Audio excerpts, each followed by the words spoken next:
सुधीर ने अपने माता पिता की इच्छा से शादी करी। उसके माता पिता ने जो लड़की उसके लिए चुनी उसके साथ उसकी पत्नी का नाम सुधा था। सुधा जब पहले दिन अपने ससुराल आई तो उसके पति सुधीर ने शाम के वक्त उसको नाश्ते में ब्रेड और मक्खन दिए और कहा लो खाओ। सुधा बोली कि ये आपने अपने हाथ से बनाया है? सुधीर ने कहा हाँ। तो सुधा बोली कि सामने जो मम्मी पापा बैठे हैं पहले उनको दो।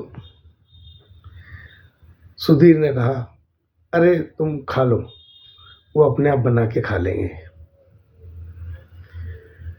जब सुधा ने ये सुना तो उसी वक्त वो घर छोड़कर चली गई।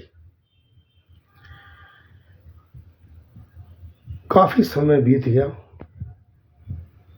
फिर सुधा के माता पिता ने उसकी शादी कहीं और कर दी।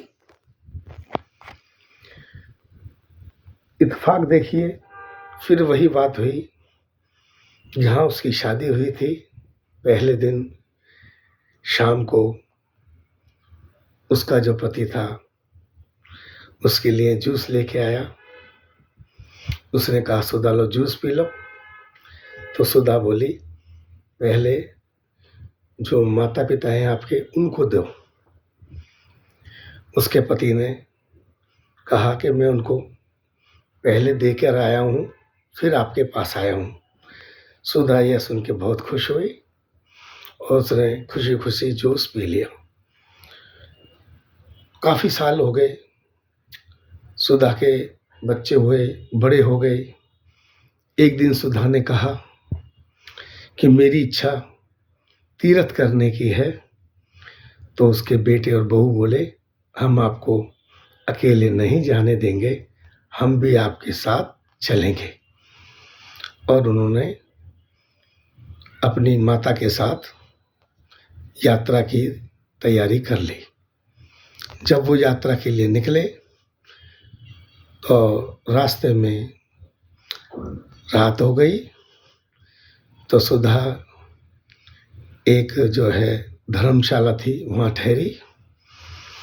उसने देखा धर्मशाला के बाहर फटे हाल में कोई आदमी बैठा है। सुधा ने अपने बेटे और बहू को कहा कि जाकर उस गरीब को ये भोजन दे आओ, वो भी खा लेगा। बेटे और बहू ने उस व्यक्ति को भोजन दिया और उस आदमी ने कहा धन्यवाद। और कुछ देर बाद सुधा उस आदमी के पास पहुंची पूछने के लिए कुछ और तो नहीं चाहिए। और वो देख के दंग रह गई कि ये व्यक्ति वही था जिससे उसकी शादी पहली बार हुई थी, जिसको वो छोड़ के चली गई थी। उसने पूछा अरे तुम्हारी हालत कैसे हुई, तुमने मुझे पहचाना? उस व्यक्ति ने कहा हाँ। कह रहा क्या बताऊं, मेरे बच्चों ने बड़े होकर मेरी बेकदरी कर दी और मुझे घर छोड़ना पड़ा। सुधा बोली ये आपके कर्मों का ही फल है। आपने भी अपने माता पिता की कदर नहीं की, उनकी सेवा नहीं करी, इसीलिए आपके भी बच्चों ने आपकी सेवा नहीं की। मैंने अपने बच्चों को अच्छे संस्कार दिए हैं। देखो मेरे साथ मेरे बच्चे और बहू मुझे तीर्थ कराने ले जा रहे हैं। तो ये होता है संस्कारों का फल। अपने बच्चों को अच्छे संस्कार देने चाहिए।